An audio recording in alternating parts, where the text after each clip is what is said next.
Hulikam sa Germany ang pananagasan ng isang kotse sa gitna ng isang Christmas night market.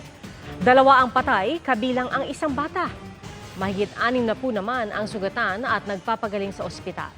Naaresto ng mga otoridad ang suspect at isa siyang Saudi national na nasa 50 years old. Inaalam pa ang motibo sa krimen. 3 araw bago Noche Buena, ramdam na rin sa mga pamilihan ang bigat sa bulsa ng mga sangkap at putahing ihahanda. At yan po ang tinutukan ni JP Soriano. Bukod sa Daloma, Quezon City, patok din ang lechon galing sa Cebu. Ngayong magpapasko, mabenta na ang lechon Cebu at may ilang dingding na tumatanggap ng bagong order. Putok-batok na nga ang presyo.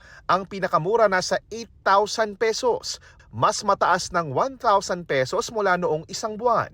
Kung tight ang budget, pwede rin namang makabili per kilo sa halagang 800 pesos. Murang option din ang lechong manok. Sa isang tindahan sa Magaldan, Pangasinan, 250 pesos ang bentahan at posible raw tumaas habang papalapit ang Noche Buena. Pati mantika, hindi natulog ang presyo. Sa Bangkerohan Public Market sa Davao City, tumaas ng 20 to 30 pesos per kilo ang presyo ng mantika. Sa Agdao Public Market naman, tumaas na sa 340 to 390 pesos ang kada kilo ng karneng baboy, depende sa parte. Mataas daw kasi ang pasa sa kanila ng mga supplier. Tiniyak ng Agriculture Department na patuloy silang nagbabantay sa mga presyo sa merkado. 102 ang mga Noche Buena items na tumaas ang presyo. Batay sa price guide ng DTI, 13 naman ang bumaba ang presyo. Nauna nang sinabi ng DTI na wala nang iba pang magtataas ang presyo maging sa mga pangunahing bilihin hanggang matapos ang 2024. Para sa GMA Integrated News, JP Soriano, nakatutok 24 oras. Kanya-kanya tayong paandar sa pag-decorate ng Christmas trees. Pero sa Palo, Leyte, palong-palo ang kanilang puno kahit walang Christmas lights at decor. Saan kaya ito gawa? Kuya Kim, ano na?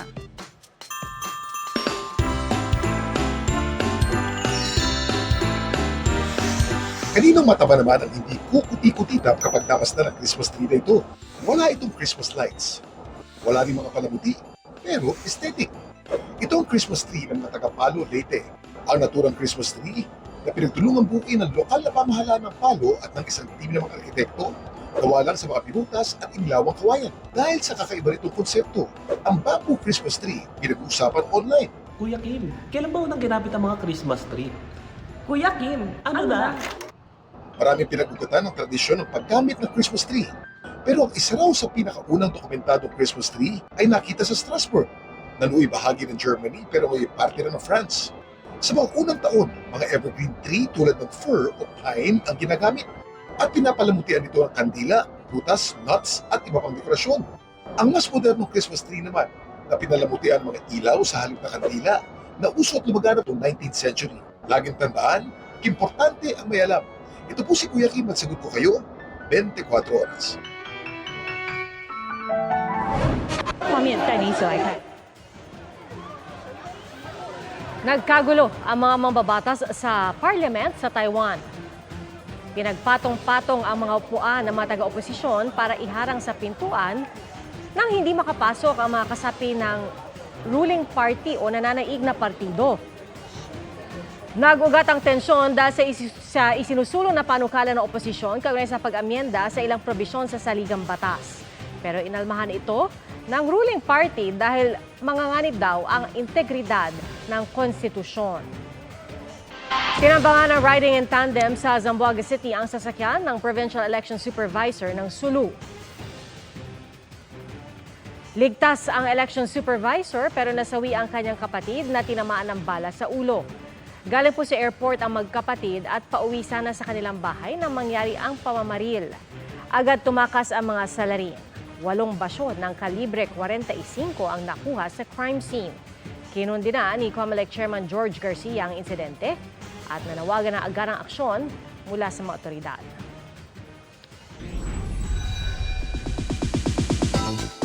Merrier ang Pasko ngayong taon ni Pulang Araw star Barbie Fortesa dahil magpapasko na siya sa kanyang new home na Bicasa.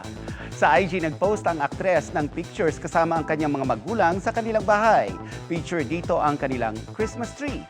Caption ni Barbie, after just 1 year, Bicasa is now officially ours. Hindi raw naging madali ang journey ng kanilang Bicasa pero worth it at grateful ang aktres. Mga kapuso, malapit na rin po ang salubong sa taong 2025. At ngayon pa lang, may mga nabibiktima na ng mga paputok at boga. Yan ang tinutukan ni JP Soriano.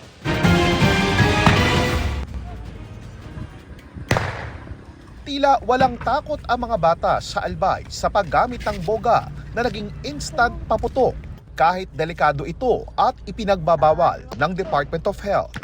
Sa Davao City, kabilang din ang boga sa mga bawal sa ilalim ng firecracker ban. Nitong nakaraang linggo, 8 boga ang nakumpiska ng mga pulis. Sa Mangaldan, Pangasinan, mga kabataan din ang karamihan sa mga gumagamit ng boga. Sa Central Luzon, 2 sa 3 naitalang firecracker-related incident dahil sa boga na pawang mga bata ang biktima, habang isang 41 years old ang naputukan ng kwitis. Ngayong taon, mas nais daw pagtuunan ng pansin ng Department of Health na tiyakin ng mga magulang na walang bata ang hahawak ng paputok, lalo na yung mga iligal. Makikipag-ugnayan din daw ang DOH sa DILG para matiyak na maipatutupad ang firecracker ban at community fireworks display zone. Ayon sa QCPD, sa ngayon isang kaso ng firecracker-related injury ang naitala nila. Pero aabot na raw sa mahigit 453,000 ang nakumpiskang paputok sa lungsod ngayong buwan. Mahigit 10,000 pulis daw ang ipapakalat ng PNP sa NCR para matiyak na may patutupad ng maayos ang mga batas kaugnay sa kampanya kontra sa iligal na paputok at pagkakaroon ng fireworks display zone sa mga barangay. Sabi pa ng DOH, tila mas bumababa na ang kaso ng mga biktima ng paputok, pero dumarami ang kaso ng mga inaatake ng cardiovascular diseases. Kaya paalala ng DOH, siguraduhin healthy pa rin ang diet sa gitna ng kabi-kabilang kainan. Para sa GMA Integrated News, JP Soriano, nakatutok 24 oras.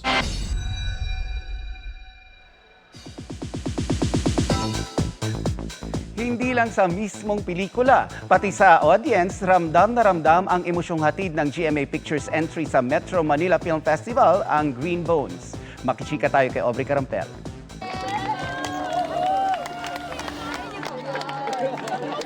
Namugto ang mga mata ng mga nanood sa premiere night kagabi ng Green Bones. Naantig sila sa kwento at mahusay na pagganap ng cast gaya ng mga bidang sina Dennis Trillo at Ruru Madrid na first time ding napanood ang buong film. First time ko ito naiyak sa sarili ko habang pinapanood ko siya. And nagulat din ako sa katabi ko, si Jen, na kalagitnaan pala ng pelikula. Marami ng tissue na nagagamit. After I watched this film, sabi ko, it's gonna be a timeless film. It's gonna be a classic.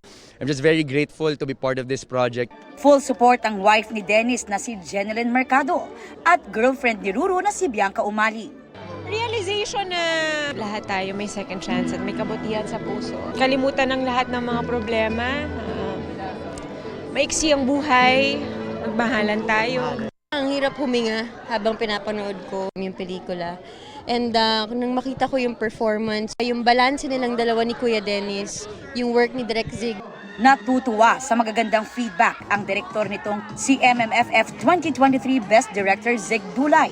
Nung makita ko na marami sa kanila, kung hindi lahat, ay lumuluha, ang ibig sabihin nag-resonate sa kanila yung pelikula. Nanood din sina Pablo at Stel ng SB19 na thankful na naging official soundtrack ng Green Bones ang kanta nilang Niebe. Kasi maganda yung pagkakatagpi-tagpi ng story, so madadala kayo, magiging invested ka po sa story.